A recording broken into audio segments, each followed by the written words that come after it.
How did the royal family talk about Diana's death? The death of Diana, Princess of Wales, on August 31, 1997, shocked the world and plunged the British monarchy into a crisis. The public grief and anger were unprecedented, and many people blamed the royal family for being cold and distant towards Diana and her sons, Prince William and Prince Harry. How did the royals react to this tragedy, and what did they say about Diana in the aftermath? According to various sources, the royal family was initially stunned and confused by the news of Diana's fatal car crash in Paris. They were staying at Balmoral Castle in Scotland, where they had invited William and Harry to spend the last week of their summer holidays. King Charles was reportedly the first to be informed of the accident by his private secretary, and he immediately tried to contact his sons, who were asleep.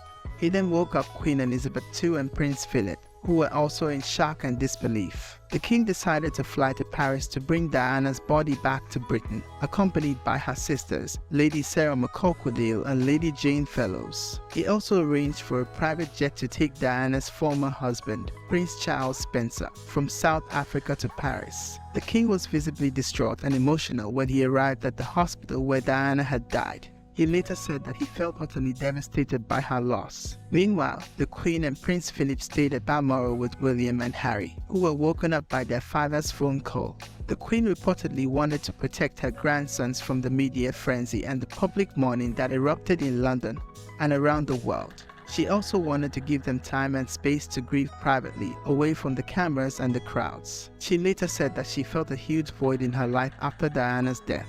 The Queen faced criticism for not returning to London immediately, not flying the royal standard at half-mast over Buckingham Palace, and not making a public statement about Diana. Some people accused her of being insensitive and out of touch with the people's feelings. However, the Queen was following protocol and tradition, which dictated that the royal standard should only be lowered for the death of a reigning monarch, and that she should only speak to the nation on Christmas Day or in times of war or crisis. She also felt that her duty was to support her family, especially her grandsons, who were her priority. The Queen eventually broke her silence on September 5th, 4 days after Diana's death and 1 day before her funeral. She addressed the nation live from Buckingham Palace, wearing black and looking somber. She paid tribute to Diana as an exceptional and gifted human being who never lost her capacity to smile and laugh, nor to inspire others with her warmth and kindness. She also expressed her admiration and respect for Diana's energy, commitment, devotion, and charity work.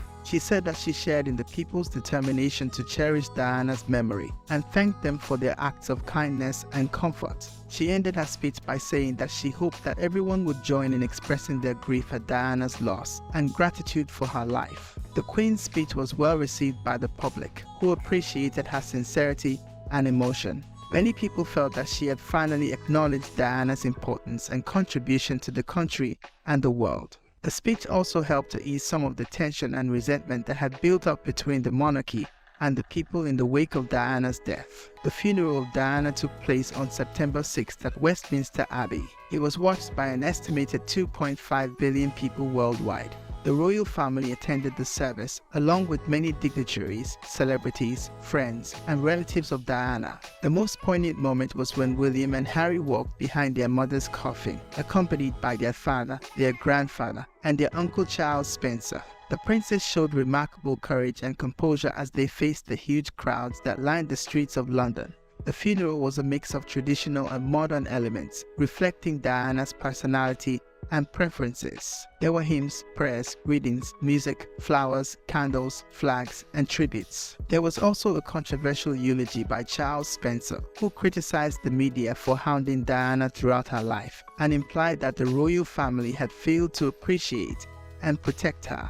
He also vowed to continue Diana's legacy and look after her sons. After the funeral service, Diana's coffin was taken to Althorpe House, her family home in Northamptonshire. There she was buried on a small island in a lake on the estate grounds. The burial was private and attended only by close family members. The death of Diana marked the turning point for the royal family and their relationship with the public. It exposed the flaws and weaknesses of the monarchy and forced them to adapt and modernize. It also showed the strength and resilience of the royals, who managed to overcome their grief and carry on with their duties. It also highlighted the love and admiration that many people still had for the royals, especially for the Queen, who remained a symbol of stability and continuity. Diana's death also had a lasting impact on her sons, who grew up to be compassionate, independent, and outspoken men.